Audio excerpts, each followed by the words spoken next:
Celebrity हुनु पर्यो, आकाश छुनु पर्यो, यसो गर्नु पर्यो, उसो गर्नु पर्यो, जसो गरी भए पनि सेलिब्रिटी हुनु पर्यो। साह्रै लद्दु भयो, असाध्यै पिछडा भयो, कुवाको भ्यागुत्तो भयो, साह्रै पाखेर परम्परावादी भयो। अब अलि जाग्नु पर्यो, साहित्यमा लाग्नु पर्यो, लेख्न थाल्नु पर्यो, अब आगो बाल्नु पर्यो। कथा, गीत, कविता, समालोचना, गजल, हाइकु, तानका जताततै तन्किनु पर्यो। उपन्यास नलेखी साहित्यकार हुने सम्भावना रहेन, संस्मरण नलेखी लेखक हुने चान्स नै भएन। त्यसैले ती दुवै थरीमा हत्तिहाल्नु पर्यो, ज्यानै फाल्नु पर्यो।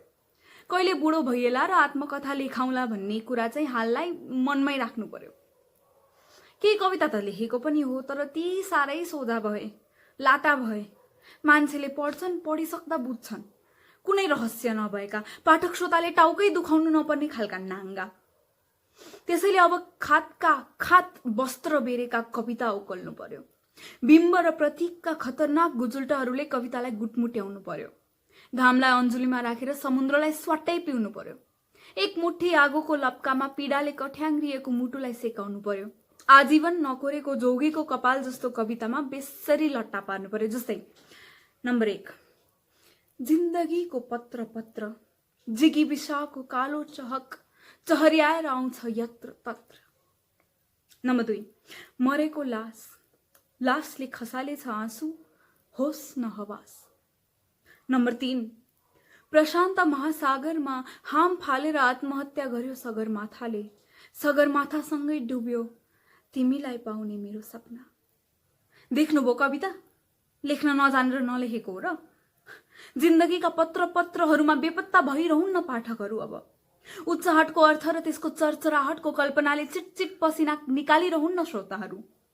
कविले कसरी लासलाई पनि मार्दो रहेछ र कसरी खसालेछ लासले आँसु, वाल्ल परिरहन्न नवसमालोचकहरू। कविकी प्रेमिका सगरमाथा चढ्न गएकै बेला सगरमाथा कसरी हिँडेर प्रशान्त महासागरसम्म पुगेछ र हाम फालेर मरेछ, रहस्यको गाँठो फुकाउन नसकेर दर्शकहरू हेरे हुन्न कविको ओजस्वी अनुहारतिर। यी धुवाँदार कवितालाई आफ्ना गुठीको समालोचकले कवितामा नयाँ आयाम भनेर घोषणा गरोस्। आफू मुसु मुसु हाँसिरहँ। के थाहा यही कविताले एउटा नयाँ वादलाई जन्म दिने हो कि? एउटा वादलाई दरोसँग छाद हालेपछि इतिहासमा अमर भइन्छ भन्ने बुझिसकिएकै कुरा भयो।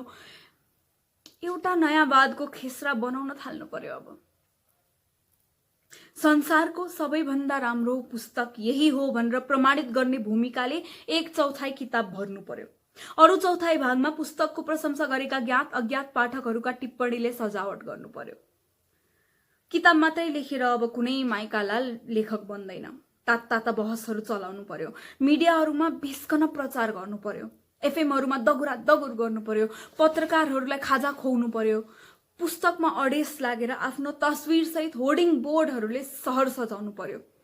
पहिलो संस्करण 600 छापेर 6000 प्रति भनेर लेख्नु पर्यो। समीक्षा गर्न ज्वाइँलाई लगाउनु पर्यो, भान्जालाई फेसबुकमा प्रचार गर्न लगाउनु पर्यो। भान्जाले ढिलो गरे भने आफैले कुनै छद्म नामको प्रोफाइल बनाएर एक महान लेखकको अमर कृति भनेर विज्ञापन छपाउनु पर्यो। दरहराको टुप्पातिर कतै लगेर मोडल युवतीको हातबाट किताब विमोचन गराउनु पर्यो। सम्मान गर्ने संस्थाहरूसँग निरन्तर सम्पर्क गर्नु पर्यो, अथवा आफैले एउटा संस्था संगठन गर्नु पर्यो।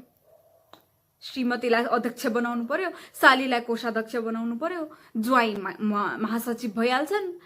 ससुरालाई संस्थामा रकम जम्मा गर्न लगाएर जेठी सासूको संयोजकत्वमा मूल्याङ्कन समिति बनाएर आफ्नै कृतिलाई राष्ट्रिय पुरस्कार दिलाउनु पर्यो।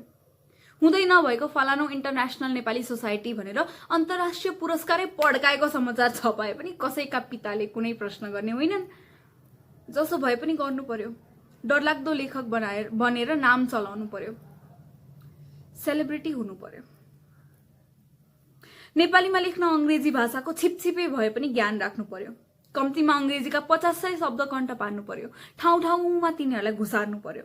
रचनामा कफी, क्याफे, रेड लेबल, जिन, ककटेल, बार, चुस्की आदिका प्रसंगहरू बारम्बार उठाएर आधुनिक र रोमान्टिक लेखक बन्नु पर्यो। यौनका विषयमा मौन नबस्नु पर्यो। जे जसो गर्दा हुने हो त्यसै गर्नु पर्यो। समय अनुसार चल्नु पर्यो। अग्रगामी हुनु पर्यो। साह्रै सेन्टी भयो, साह्रै मूर्ख र पछुवा भयो। अब अघि बढ्नु पर्यो। रचनाका शीर्षक चयनमा पनि विशेष ध्यान दिनु पर्यो। शीर्षक अलि आधुनिकता झल्किने हुनु पर्यो, जस्तै डायस्पोरिक नेपाली लिटरेचर हिजो र आज, साहित्यमा टेक्नोलोजीको इम्प्रेसन, नोबेल प्राइज र नेपाली साहित्यको लेभल, यस्तै। अब रचनामा मात्रै होइन, किताबमा पनि नाम समय सापेक्ष राखेर सबैको ध्यान तान्नु पर्यो। अराउन्ड बागमती, ब्युटिफुल पोखरा, विपसा बार, गौरिया ब्लुज, भाले टाइम्स, प्री प्राइमरी लभ आदि आगामी पुस्तकहरूका सूची हुनु पर्यो। मै हुँ भन्ने लेखकहरूलाई मूर्छा पारिदिनु पर्यो। छापा मार्ने लडाईँमा नभए पनि माछा मार्ने काम गर्दा खोलाली बगाएर 3 हप्तापछि फर्केर घर आएको कहाली लाग्दो संस्मरण लेखेर बाँकी संस्मरण लेखकहरूलाई सुताउनु पर्यो। 40 वर्षभन्दा कम उमेरमै 3 भन्दा बढी पटक बिहे गरेका मान्छेहरूको संस्मरणको सङ्गालो थर्ड वार निकाल्नु पर्यो। केही पातिएका चर्चित बुढाहरूलाई आफ्नो अन्तिम प्रेम सम्बन्धका बारेमा लेख्न लगाएर last love of golden boys निकाल्नु पर्यो।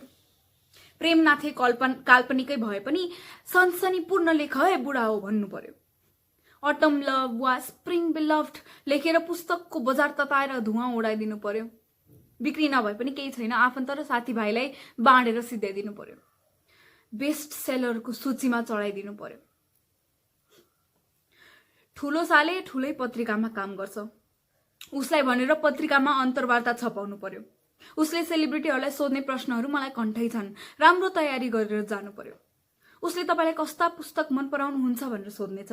मलाई मनपर्ने पुस्तकहरूमा म सम्झी भन्नेछु the round house, bring up the boys, the passage of power आदि। उसले नेपाली पुस्तक नि भनेर सोध्यो भने म भन्नेछु नेपालीमा खासै त्यस्ता पाठनीय पुस्तक छैनन्। बच्चा हुँदा देवकोटाका एस्सेहरू ठिकै लाग्थे। हिजो आज के पढ्दै हुनुहुन्छ भनेर उसले सोध्नेछ।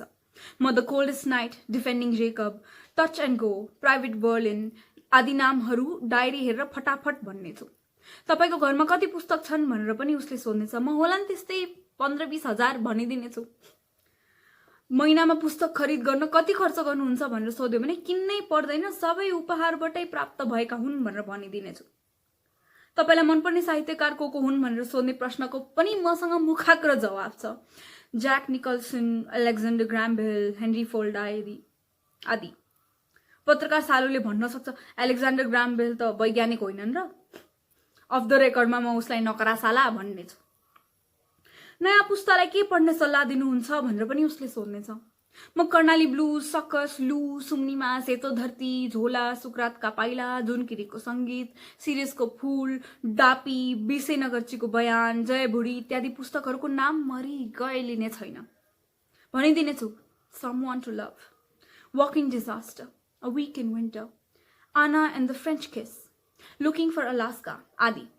ती कस्ता पुस्तक हुन् भनेर उसले सोध्यो भने पढेपछि थाहा हुन्छ भनेर भन्नेछु। साँच्चै बागमतीको गन्ध सुनेर मात्रै नबस्नु पर्यो। अब कुइले अड्डाको थोत्रो कुर्सीमा उगेर मात्रै नफस्नु पर्यो। अब तातो न छारोका व्यङ्ग्य झटाराहरू लेखेर यो एक बारको जुनी नसक्नु पर्यो। मूल धारमा प्रवेश गर्नु पर्यो। सेलिब्रिटी भएर सर्वत्र छाउनु पर्यो।